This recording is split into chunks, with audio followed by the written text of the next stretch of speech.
Hello, I'm Mr. Jeremy. Welcome back to Making the Impossible Possible. So, again, we're getting back into my life story. Now, I had previous videos sort of did a in-depth character sort of the family members that will be intertwined in my life story. So I think now I'm just going to start getting into it. And I thought, what is the best way to do it? Should I just do it chronologically?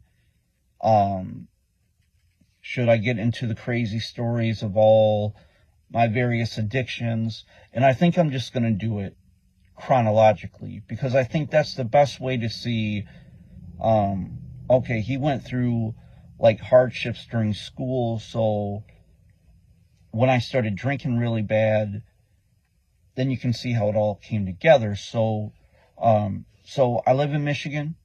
What I like about doing videos about Michigan is you can put your hand up, because the state is like a mitten.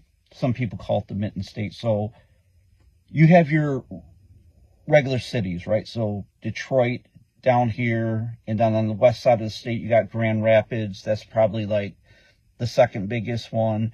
So I grew up a little bit south of Flint. So I got to take you back some. So let's go back to the 1970s. So everyone in the Flint area just went to work for General Motors.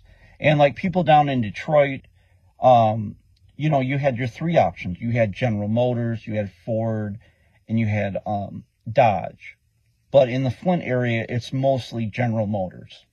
So my dad did whatever every guy does when he graduates high school. He ends up going into GM. So they had two paths at GM.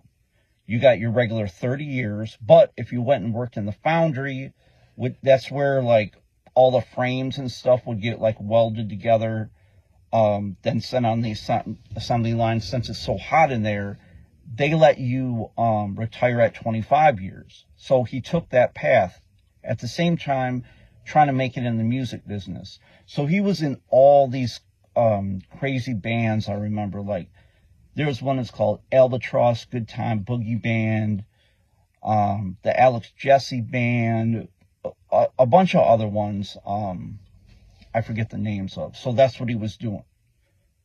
Go to work at the auto plant. Then at night you're in a band. So growing up, I was like in bars at 5-6 years old, coming to see my dad play in these bands.